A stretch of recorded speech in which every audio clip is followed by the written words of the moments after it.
Well, good day YouTube, and welcome to another episode of the Albino Rhino beer review. Earlier I did a solo review, and I never thought I'd do any more of these now that my buddies were in on this, but I did one. It seemed to be taken well, as in people didn't hate it, so I figured I'll do a couple more. My problem when I do these solo reviews is I ramble quite a bit.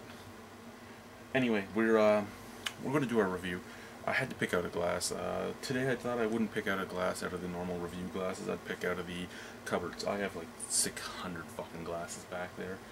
Too many glasses to count, so I went through my cupboard this time and I picked out a beer snob glass. Yeah. No, just the first glass I saw that I haven't used in a very long time. Opener. Every one of you probably have some of these. These are just your average openers that you would get in any macro beer case. This one happens to be Canadian. I think I have like 7 of these with different companies. And we're going to drink a beer. We're going to drink a 5% alcohol country ale. This is the Ramblin' Road Country Ale.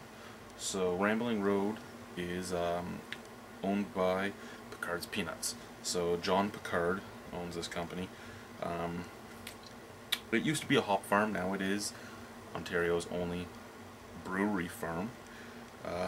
Yeah, I don't know what type of ale this is. I'm going to guess, because their other beers are a lager and a pilsner, I'm going to guess this is either a stock or an export style ale. They do very, very, very easily approachable ales. Again, not always my thing, but if it tastes good, there's nothing wrong with it. So in Delhi, well, actually in La Salette, Ontario, but it's considered Delhi. Actually a really beautiful place to go. The only problem with going there is the one-lane bridge. I hate one-lane bridges. Anyway.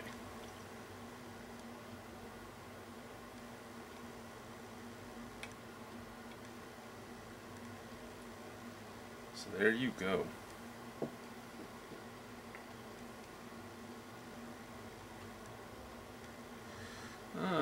About a finger of head.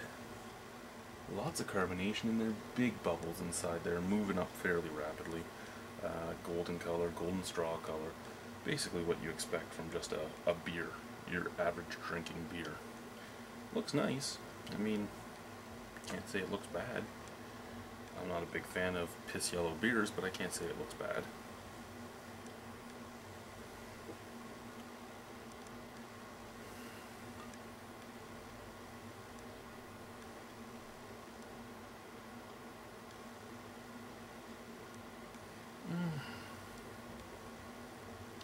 I said when we started this review that it was probably an export or a stock ale style. Just off the smell, I'd go more export style. Almost corn adjunct smelling. It's not made with corn, I know that for a fact, but it kind of has that smell, that kind of off, slightly musty smell.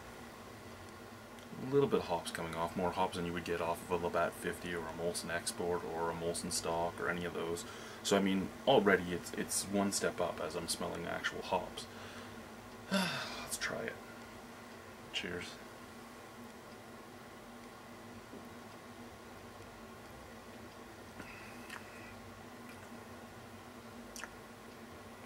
It is what it is.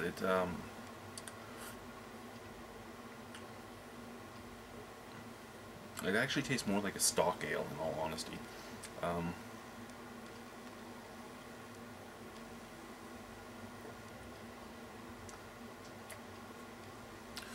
Tiny hint of fruit. I get a tiny hint of apple. Just the ester off the yeast, most likely. Little bitter emanation at the background. Some type of noble hops. I would actually almost go, I would almost say Hallerteuer. It just has that slightly earthy, little spicy note to it.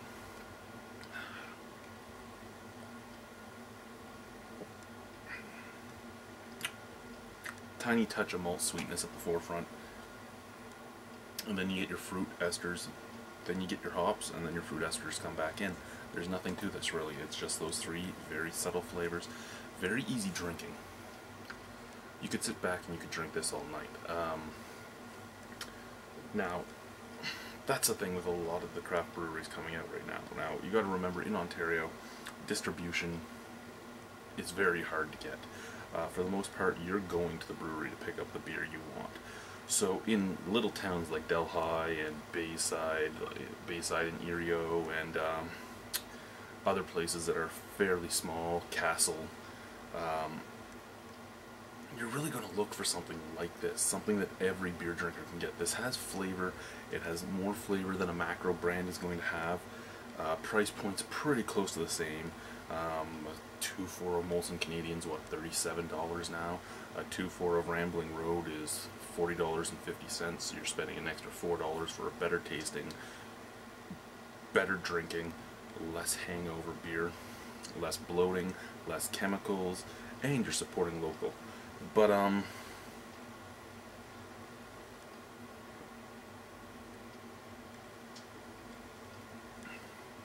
it's a beer I like.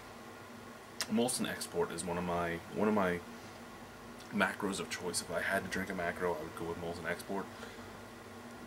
I would rather see this in my bar because I would drink this over Molson Export any day. Really nice tasting beer. Nothing special though. It's just there. I can't give it a very high mark because it's just there, but you can't complain about it. It's just very easy drinking. Truthfully, this should be in more bars than it's in. It's really not in much other than things around Delhi.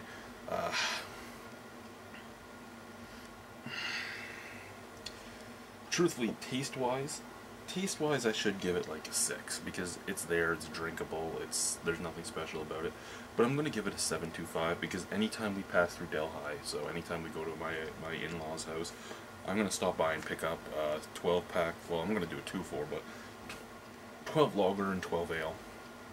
I didn't personally like the Pilsner, but there's nothing wrong with the lager and there's nothing wrong with the ale. They're great drinking beers. I wish I had more of these because I'd sit down here and watch hilarious House of Frightenstein and drink this. Thank you guys. Bye.